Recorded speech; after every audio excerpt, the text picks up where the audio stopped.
Hello दोस्तों, स्वागत है आप सबका एक बार फिर हमारे यूट्यूब चैनल में। बात करेंगे इस वीडियो में दक्षता आधारित आकलन को लेकर अपडेट्स व जानकारी की और दिशा निर्देशों की। तो मुख्यमंत्री शिक्षित राजस्थान अभियान यानी MSRA पूर्व कक्षा दक्षता आधारित आकलन प्रथम जो है 20 जनवरी से शुरू होने वाला है और इसी को लेकर अपडेट व जानकारी देंगे इस वीडियो में।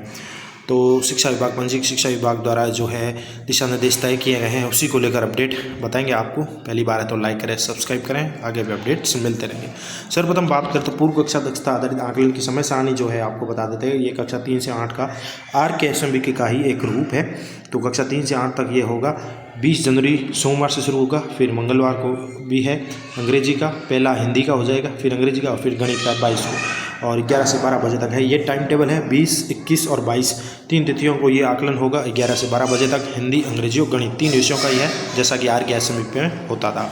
अब शिक्षकों को क्या करना है तो बता दें कि शिक्षकों के लिए जो ऐप आया है RKSMB के ऐप, उसी को अपडेट कर देना है। वो भी लिंक मैं इस वीडियो में दे दूंगा। आप उसके माध्यम से गूगल प्ले स्टोर पर जाएंगे, वहाँ पर आपको अपना ऐप अपडेट कर देना है। तो अब ऐप का नाम भी बदल दिया गया, वो शिक्षक ऐप रख दिया गया है। वहीं से हमें सारा डेटा जो है अपडेट करना होगा। जैसा कि RKSMB में अपडेट करते थे, वैसे ही हमें इसे अपडेट करना होगा। इसके साथ ही कुछ महत्वपूर्ण दिशा निर्देश जो है शिक्षक व विद्यार्थियों के योग्य करने योग्य जो कार्य है वो हम बता देंगे। तो सभी PO को जो है ये प्रश्न पत्र मिलेंगे और वो प्रश्न पत्र आगे जो है विद्यालय स्तर पर पहुँचाएँगे।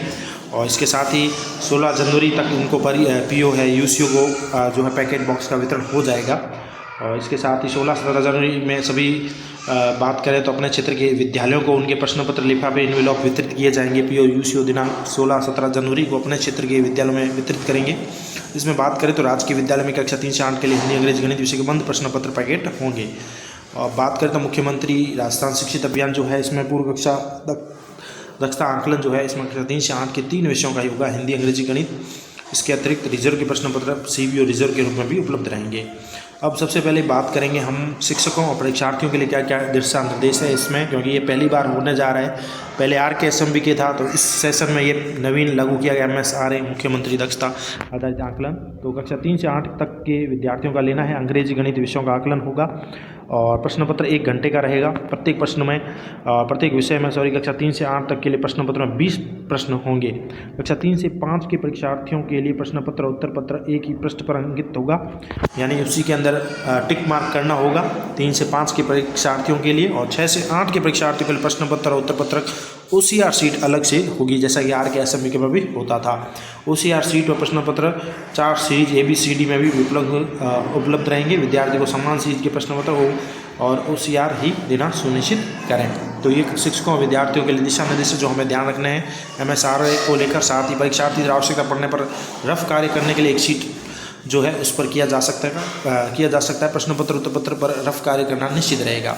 परीक्षार्थी को एक प्रश्न उत्तर के लिए 4 विकल्प दिए जाएंगे। कक्षा 3 से 8 बात करें और कक्षा 3 से 5 के परीक्षार्थी द्वारा सही विकल्प के चौकोर बॉक्स में पेंसिल के द्वारा ही सही का निशान करना है। ये बड़ी अपडेट है। शिक्षक साथ ही ध्यान रखें कि बच्चे पेन से न करें इसको, और क्लियर किया गया है 3 से 5 के परीक्षार्थी जो सही विकल्प का डब्बा जो भी चौकोर है उसमें करेंगे वो पेंसिल के द्वारा करेंगे।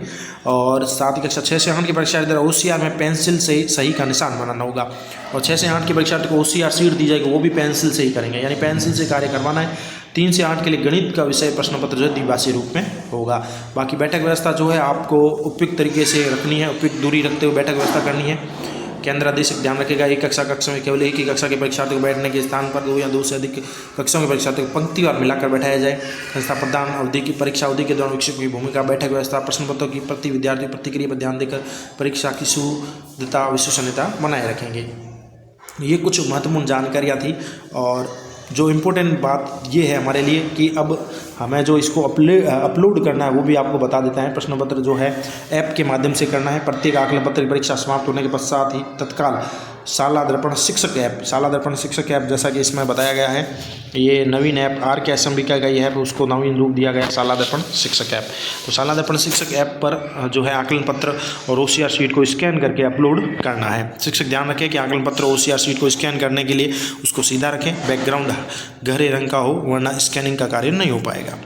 इसके साथ ही शिक्षक यह भी ध्यान रखें कि आकलन पत्र OCR शीट को स्कैन करते समय चारों कोने जो है स्क्रीन पर भली भांति नजर आए, ताकि पूरा एरिया जो है स्कैन हो पाए। तो ये भी स्कैनिंग वाला प्रोसेस रहेगा शाला दर्पण शिक्षक ऐप। ये जो RKSMB के ऐप है, मैंने बात कही आगे, वही ऐप आपको अपडेट कर देना है और उसी के माध्यम से आकलन पत्र को स्कैन करना होगा। अब आकलन पत्र OCR शीट को स्कैन करने की अंतिम दिनांक भी है, वो बता दी गई है 25 जनवरी 2025 है। शिक्षक इस दिनांक से पूर्व ही अपने सारे जो है डॉक्यूमेंट, जो भी बच्चों के पेपर होते हैं, उनको स्कैनिंग कार्य संपन्न कर लें। बाकी आगे की कार्रवाई जो है जिला स्तर पर वगैरह की जाएगी। तो ये महत्वपूर्ण दिशा निर्देश है। अब बात करते हैं आपको ऐप की। अब बात करते हैं इस ऐप की। तो ये है वो ऐप, शाला दर्पण शिक्षक ऐप नाम से ही गूगल प्ले स्टोर के अंदर आपको मिल जाएगा। इस स्कूल एजुकेशन डिपार्टमेंट राजस्थान का नाम है। अपडेट और अनइंस्टॉल जैसे कि अभी लिखा हुआ आ रहा है। आपको क्या करना है, आपका जो भी RKSMB की ऐप है पुराना, उसको गूगल प्ले स्टोर में जाके अपडेट कर देना। इसका लिंक मैं वीडियो के नीचे दे दूँगा। यहाँ ये जो है अब नया नाम आ गया है इसका, शिक्षक ऐप, यानी शाला दर्पण शिक्षक ऐप पूरा नाम है इसका। और इसी के माध्यम से हमें OCR जो है अपडेट करनी होगी, यानी अपलोड करनी होगी। तो ये महत्वपूर्ण जानकारी थी आप सभी के लिए इस वीडियो में। धन्यवाद।